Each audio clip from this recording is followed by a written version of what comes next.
ஓம் சரணாகத தீனார்த்த பரித்ராணபராயணே சர்வசியார்த்திகரே தேவி நாராயணி நமஸ்துதே. வணக்கம் நேர்களே, இது மகாலட்சுமி ஜோதிடம் வழங்கும் காலச்சக்கரம். உங்கள் அன்பு ஜோதிடர் ஸ்ரீராம்ஜி பேசுகிறேன். அனைவரும் நலமுடன் இருக்கிறீர்களா? நன்றாகத்தான் இருப்பீர்கள், நன்றாக இருக்க வேண்டும். இன்றைய காணொளியில் நாம் காண இருப்பது சுயசாரம் நன்மையா, இதன் தலைப்பு. கிரகங்கள் 3 விதமான நிலைகளில் இயங்குகின்றன. ஒன்று தங்களின் சுய இயல்பு, இன்னொன்று தாங்கள் எந்த வீட்டில் அமர்ந்திருக்கிறோமோ அந்த வீட்டின் அடிப்படையில் இந்த கிரகம் பெறும் வலிமையின் இயல்பு. மூன்றாவதா எந்த நட்சத்திரத்தின் ஊடாக பயணம் செய்கிறதோ அந்த நட்சத்திரத்தின் இயல்பு. இதில் இந்த நட்சத்திரத்தின் இயல்பு அப்படிங்கிறத நான் பெருசாக எப்பவும் ஹைலைட் பண்ணுறதே இல்லை. காரணம் என்னென்னா, கிரகங்களை தாண்டி கோடிக்கணக்கான மைல்களுக்கு அந்த பக்கம்தான் நட்சத்திரங்கள் இருக்கின்றன, நட்சத்திர கூட்டங்கள். அப்போ அந்த நட்சத்திர கூட்டங்களின் ஒளியானது கிரகத்தின் மேல் பட்டு அந்த ஒளியை கிரகம் வாங்கி பூமியில் இருக்கும் ஜீவராசிகளுக்கு கொடுப்பதில் மிகப்பெரிய மாறுதல்களையும் தேர்தல்களையும் ஆறுதல்களையும் கொடுத்து விடுகின்றனவான்னு கேட்டால் அது கொஞ்சம் கேள்விக்குறியான விஷயம்தான். அந்த அளவுக்கு பெருசாக அதனுடைய பாதிப்புகள் தாக்கங்கள் ஏற்படுவதில்லை அப்படிங்கிறத ஒரு மாதிரி நிதர்சனமான உண்மை. பூமிக்கு மிக அருகாமையில் இருக்கக்கூடிய சந்திரன் மட்டுமே நட்சத்திர ஒளியின் தன்மையை மிக அதிகமாக பிரதிபலிக்கும் குணம் கொண்டது. ஏன்னா சந்திரன் ஒரு கண்ணாடி மாதிரி, மற்ற கிரகங்களும் கண்ணாடி மாதிரி தான் என்றாலும் கூட சந்திரனால் ஏற்படுத்தும் தாக்க அளவுக்கு மற்ற கிரகங்களால் தாக்கத்தை ஏற்படுத்தி விடுதல் என்பது இயலாது, நட்சத்திர சார அடிப்படையில். இந்த நிலையில் ஒவ்வொரு கிரகத்திற்கும் சொந்த நட்சத்திரம் என்று ஒன்று உண்டு. சுய நட்சத்திரத்தில் ஒரு கிரகம் அமர்வது சிறப்பா, நன்மை தருமா, சுயசாரம் நன்மையா அப்படிங்கிற கேள்விக்கு சில நிலைகளில் நன்மையாகவும் பல நிலைகளில் அப்படி ஒன்றும் நிகழ்வுகள் இல்லை என்பதும் தான் நிதர்சனமான உண்மை. சூரியன் முதலான நவக்கோள்கள் சுயசாரத்தில் இருந்தால் எங்கே இருக்கிறார்கள் என்பதை முதலில் பார்த்தால் உங்களுக்கு இதற்கான ஒரு விளக்கம் என்பது புரியும்.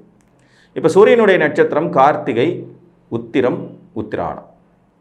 இதில் கார்த்திகை நட்சத்திரமானது மேசத்திலும் ரிஷபத்திலும் வியாபி இருக்கும். சூரியன் கார்த்திகை நட்சத்திரத்தில் அமர்ந்திருக்கும் போது சுயசார வலிமையோடு மேசத்தில் இருந்தால் உச்ச பவரையும், ரிஷபத்தில் இருந்தாலும் ஓரளவுக்கு நல்ல பலன்களையுமே தருகிறார்.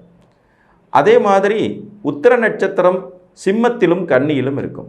இதில் சிம்மத்தில் சூரியன் இருந்தால் ஆட்சி வலுவையும் சுயசார வலுவையும் சேற்று பெறும்போது கன்னியில் இருக்கும் நிலையிலும் அவர் ஒன்றும் கடும் பகை நிலையை பெற்று விடுவதில்லை. ஸோ அதனால் அவருக்கு இந்த சுயசாரங்கிறது ஓகே. அதற்கடுத்து உத்திராட நட்சத்திரத்தில் பார்த்தீங்கன்னா சுயசாரத்தில் சூரியன் இருக்கும்போது பார்த்தீங்கன்னா தனுசு வீட்டில் அதிநட்பு நிலையில் அமரும் போதும் மகரத்திற்குள் நுழைந்து விட்டால் கூட உத்தராயண புண்ணிய காலம் என்கின்ற ஒரு அற்புதமான நிலையைத்தான் பெறுகிறார். ஆக மொத்தம் சூரியன் சொந்த சாரத்தில் இருக்கிறது நன்மையே, எந்த விதத்திலும் கெடு பலன்களை தருவதில்லை அப்படின்னு நம்ம முடிவெடுத்துக்கலாம். சந்திர பகவான் சுயசாரம் பெறும்போது பார்த்தீங்கன்னா ரோகிணி, அஸ்தம், திருவோணம் என்கின்ற 3 நட்சத்திரங்களில் இருப்பார். இதில் ரோகிணி நட்சத்திரத்தில் ரிஷபத்தில் இருக்கும்போது அவர் உச்சம் என்கின்ற வலிமையோடு செயல்படுகிறார் என்றாலும் கூட அஸ்த நட்சத்திரம் கன்னியில் இருக்கும் போதும் அவர் தனக்கு பிடித்த மகனின் வீடான புதனின் வீட்டில் இருக்கிறாருங்கிற வகையில் இங்கேயும் பெரும் நெகட்டிவோ ஒன்றும் இருப்பதில்லை.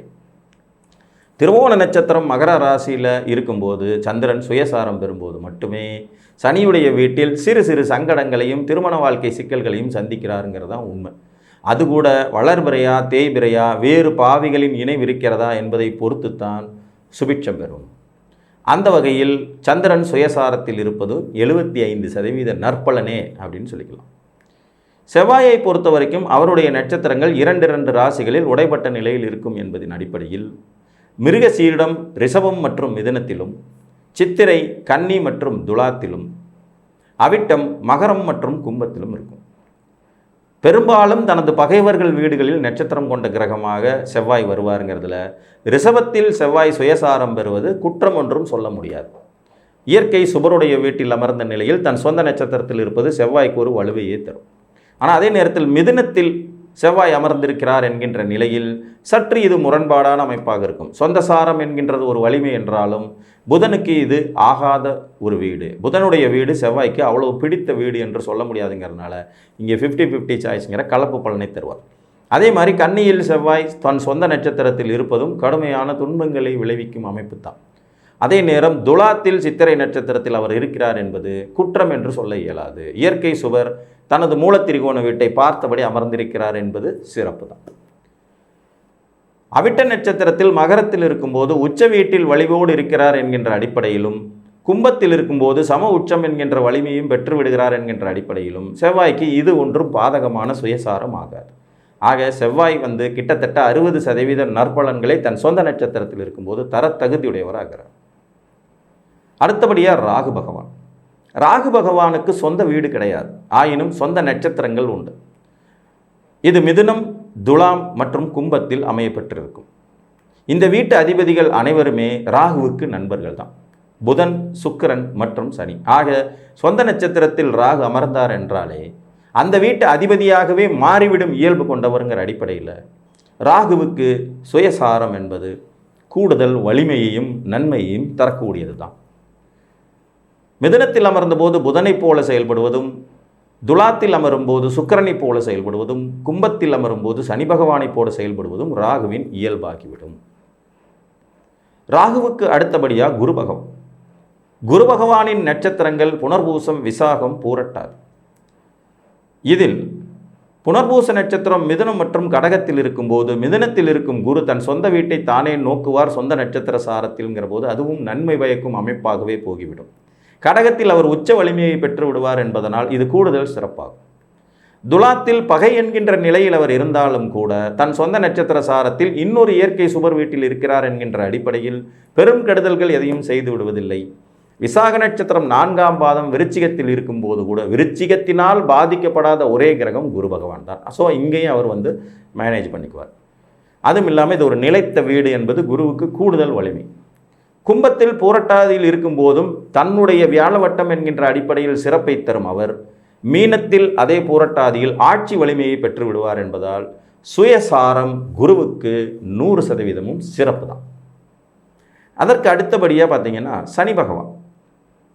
சூரியன், சந்திரன், செவ்வாய், ராகு, குரு 5 கிரகங்களுக்கு பிறகு வரக்கூடியவர் சனி பகவான். சனி பகவானுடைய நட்சத்திரங்கள் அப்படிங்கிறது பார்த்தீங்கன்னா பூசம், அனுசம், உத்திரட்டாதி. இதில் கடகத்தில் பூசத்தில் அமரும்போது தன் வீட்டை தானே பார்க்கிறார், சுயசாரத்தில் இருக்கிறார் என்றாலும் கூட அங்கே கல்வித்தடை, தாயாருக்கு பிரச்சனை, தன் உடல் பாதிப்பு போன்றவற்றை தருவதில் தயக்கம் இல்லாமல் செய்துவிடும் தன்மை கொண்ட கிரகம் சனி. பூசம் ஒரு மிகச்சிறந்த நட்சத்திரம் என்றாலும் சனி இங்கே அமரும்போது பகை பெற்ற நிலையிலே அமர்கிறார். அடுத்த அனுச நட்சத்திரம் என்கின்ற விருச்சிக ராசியிலே அவர் சென்று அமரும்போது இங்கும் கடுமையான பகை நிலையை தருகிறார். இங்கேயும் தன் வீட்டை தானே பார்க்கும் ஒரு வலிமை அவருக்கு கிடைக்கும். மகர வீட்டை பார்க்கும் யோகிதை என்பது கடகத்தில் சனி இருந்தாலும் விருச்சிகத்தில் சனி இருந்தாலும் பெற்று விடுவார். ஆயினும் இது ஒரு நெருக்கடியான வீடு. கடகம் கூட சந்திரனுடைய வீடாகி ஒரு இயற்கை சுபரின் வீடு. சந்திரனின் நிலையை பொறுத்து சனிக்கு ஒரு கூடுதல் சிறப்புகள் வரும்னு சொல்லலாம். ஆனால் விருச்சிகத்தில் அந்த மாதிரியான வாய்ப்புகள் ரொம்ப குறைவாக இருக்கும். அதற்கடுத்தபடியாக உத்திரட்டாதி நட்சத்திரம் என்கின்ற நட்சத்திரத்தில் அமரும்போது, உத்திரட்டாதி நட்சத்திரத்தில் மீனத்தில் அமரும்போது ஒரு மாதிரி சாந்தமாக தான் இருப்பார். ஏன்னா இது குருவுடைய வீடு, சனி பகவான் சுயசாரத்தில் இருக்கிறார் என்கின்ற அடிப்படையில் இங்கே பெரும் கெடுபலன்கள் எதையும் அவர் நிகழ்த்தி விடுவதில்லை. ஆக 50-50 சாய்ஸ் என்கின்ற அடிப்படையிலே சனி பகவான் தன் சுயசாரத்தில் அமர்கிறார். சனி பகவானுக்கு அடுத்தபடியாக சுக்கிர பகவான். பரணி, பூரம், பூராடம் என்கின்ற இந்த 3 நட்சத்திரங்களும் சுக்கிரனுக்கு அதிநட்பு வீடுகள் என்று சொல்ல இயலாத வீடுகளிலேயே அமையப்பட்டிருக்கும். மேசத்தில் சுக்கிரன் ஒரு மாதிரி தன் வீட்டை தானே பார்க்கும் அடிப்படையில் ஓகே என்கின்ற நிலையில் இருந்து விடுவார் என்றாலும் சிம்மத்தில் இவர் கடும் பகையாகி சிம்மத்தை வலுப்படுத்த மட்டுமே செய்வார்.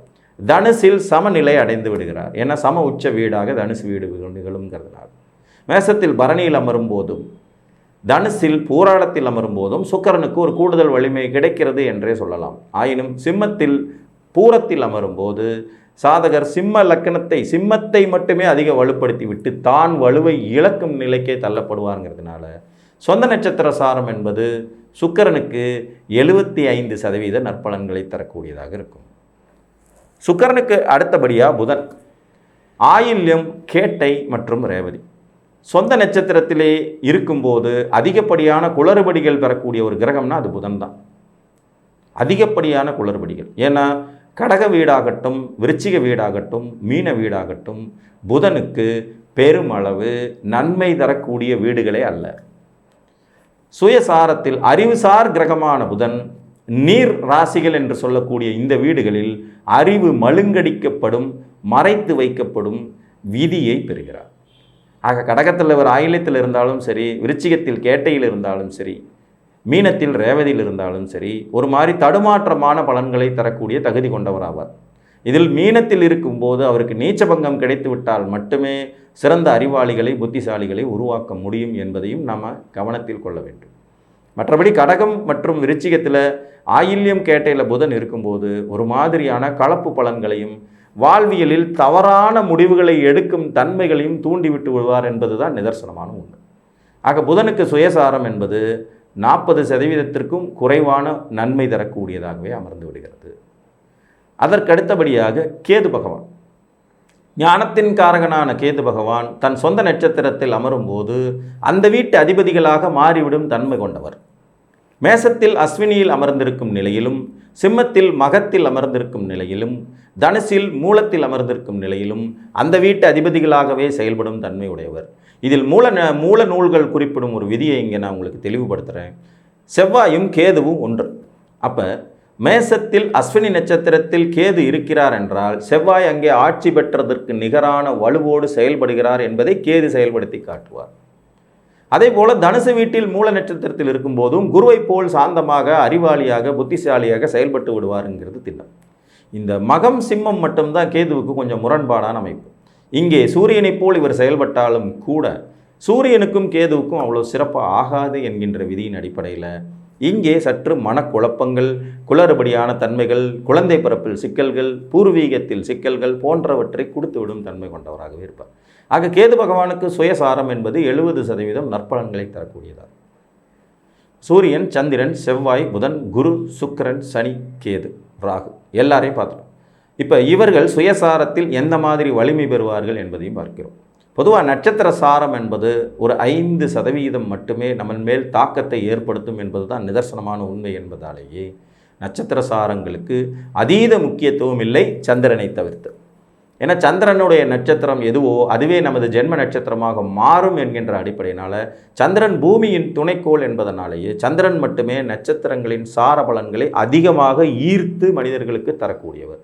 மற்ற கிரகங்கள் மேக்சிமம் தன்னுடைய சுய இயல்பு மற்றும் தான் நின்ற வீட்டின் அடிப்படையில் பெற்ற வலிமையின் அடிப்படையிலேயே 95% செயல்பட்டு விடும் என்று கூறி மீண்டும் ஒரு காணொலியில் உங்களை வந்து சந்திக்கும் வரை உங்களிடமிருந்து அன்புடன் விடைபெற்றுக் கொள்வது உங்கள் அன்பு ஜோதிடர் ஸ்ரீராம்ஜி. நன்றி, வணக்கம்.